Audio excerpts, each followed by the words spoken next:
उमर अब्दुल्ला से बात की है। जम्मू कश्मीर के हालात को लेकर बातचीत की है। बारिश से हुए नुकसान को लेकर ये बात की गई है। आपको इस वक्त की बड़ी खबर दे रहे हैं। जम्मू कश्मीर में इस वक्त बाढ़ और सैलाब और लैंडस्लाइडिंग की वजह से खतरा मंडरा रहा है और मौसम विभाग की तरफ से जहां पर चेतावनी दी गई है तो हालात और बद से बदतर हो सकते हैं। इस बीच बड़ी खबर यह है कि केंद्रीय गृह मंत्री मरकजी वजीर दाखिला अमित शाह ने सीएम उमर अब्दुल्ला से बात की है। जम्मू कश्मीर के हालात को लेकर यह बात हुई है। आपको बताएं कि बारिश से हुए नुकसान को लेकर ये बातचीत हुई है।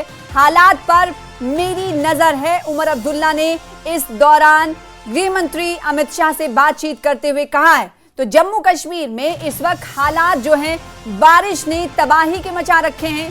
तबाही की सूरत हाल, तबाही की तस्वीर लगातार दिखा रहे हैं आपको। और गृह मंत्री अमित शाह ने इस बीच सीएम उमर अब्दुल्ला से बातचीत की है। जम्मू कश्मीर में पैदाशुदा हालात के हवाले से उन्होंने जानकारी ली है। साथ ही साथ इस बातचीत पर सीएम उमर अब्दुल्ला ने कहा है कि मैंने गृह मंत्री अमित शाह से कहा कि हालात पर मेरी नजर करीब से बनी हुई है। तमाम ऑफिशियल्स को पहले ही आपको बताएं कि इस ग्राउंड पर रखा गया है ताकि आपातकालीन स्थिति से निपटने के लिए पूरी चौकसी पहले से ही रहे।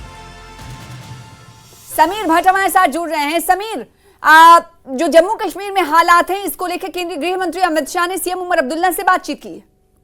जी बिल्कुल, आपने सही कहा। अमित शाह ने जो यूनियन होम मिनिस्टर है उन्होंने चीफ मिनिस्टर उमर अब्दुल्ला के साथ बात की है। और जो हालात हैं जम्मू डिवीजन में खासकर जम्मू और बाकी डिविजन्स में, बाकी जिला में, उसमें जो हालात बने हैं बारिशों के बाद और कई जगहों पे लैंडस्लाइड्स हुई है, खासकर कटरा में हुई है, डोडा में हुई है, फ्लैश फ्लड आया है और काफी प्रॉपर्टी का काफी नुकसान हुआ। लोगों के भी कई लोगों की जानें चली गई है। उस पर बात हुई है दोनों के बीच में और उमर अब्दुल्ला ने उनको कहा है कि वो आज नहीं आ पाए क्योंकि आज उनका प्रोग्राम था। तकरीबन 3:15 उनको आना था, लेकिन उन्होंने एयरपोर्ट पे तकरीबन 3 घंटे गुजारे, लेकिन वहां पे फ्लाइट टेक ऑफ नहीं हुई। और उससे उन्होंने कहा है कि वो कल सुबह जो पहली परवाज है, पहली फ्लाइट है, उसमें जम्मू पहुंच रहे हैं, हालात का जायजा लेंगे। और क्योंकि हालात यहाँ के इस तरह के हैं कि इस वक्त भी बहुत जबरदस्त बारिश हो रही है। अगर आप जम्मू की बात करें तो यहाँ पे जो तवी पुल है, उसका जो फोर्ट ब्रिज है उसमें दरारें आ गई, वो टूट गया है। इसी तरह से जो मेन ब्रिज है उसमें भी खतरा मंडरा रहा है क्योंकि हालात जो है वो बहुत खराब है। बारिशें बहुत हो रही है, प्रेडिक्शन अगले 3 दिनों की भी है।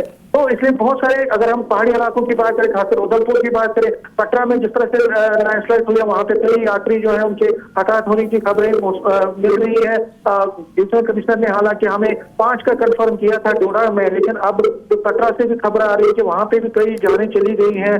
ऑफिशियल जो उसका ऑफिशियल बुलेटिन आना बाकी है। लेकिन अगर बाकी डिस्ट्रिक्ट की बात करें तो खासकर जो चिनाब यानी किश्तवाड़, डोडा और बद्रवा का इलाका है, और इस तरह से उधमपुर का बसंतगढ़ इलाका है और उधमपुर के चिनानी एरिया है। इसी तरह से बाकी डिस्ट्रिक्ट्स में भी कठुआ से लेकर कई जगहों पे बहुत जबरदस्त नुकसान हुआ है। पुलों का नुकसान हुआ है, मकान ध्वस्त हो गए हैं और कई लोगों को जो रिवर फ्रंट के नजदीक रहते थे उनको, दरियाओं के नजदीक, उनको वहां से इवैक्यूएट किया गया है। लेकिन अगर हम हालात की बात करें तो मैंने कहा कि ये प्रेडिक्शन अगले 3 दिनों की है, 29 शाम तक की है, तो इसलिए चिंता की लकीरें हर के माथे पे लगी हुई है, खासकर एडमिनिस्ट्रेशन के। और एडमिनिस्ट्रेशन भी कोशिश कर रही है और चीफ मिनिस्टर ने भी, उमर अब्दुल्ला ने भी हमने सारी चीजों को उनको फीडबैक दिया है, उनसे बात की। और अमित शाह ने भी कहा कि वो हर की मदद सरकार के, सेंट्रल गवर्नमेंट की तरफ से दी जाए। हालात जो है जी, इसलिए हालात को देखते हुए जम्मू संभाग में कल स्कूल और जो सरकारी दफ्तर हैं उन्हें भी बंद करने का ऐलान किया गया है। बहुत शुक्रिया समीर हमारे साथ जुड़ने के लिए, इस खबर पर ज्यादा जानकारी देने के लिए। तो जम्मू संभाग की अगर बात करें तो हालात जो हैं खराब से खराब तर होते हुए जा रहे हैं क्योंकि इस वक्त बहुत तेज बारिश हो रही है। अगले 3 दिनों तक 29 तारीख तक ऐसे ही मौसम के हवाले से मौसम विभाग की तरफ से पहले ही पूर्वानुमान जाहिर किया गया था। अब अंदाजा लगाया जा सकता है कि मौजूदा वक्त में जो स्थिति बनी हुई है, अगर ऐसी ही बारिश जारी रही तो हालात खराब हो सकते हैं। और जम्मू कश्मीर के रामबन में भूस्खलन और चिनाब नदी के उफान ने जनजीवन को पूरी तरह से प्रभावित कर दिया है। रामबन बानिहाल सेक्टर में कई जगहों पर पहाड़ टूट गए हैं और हाईवे बंद हो गया है। पुलिस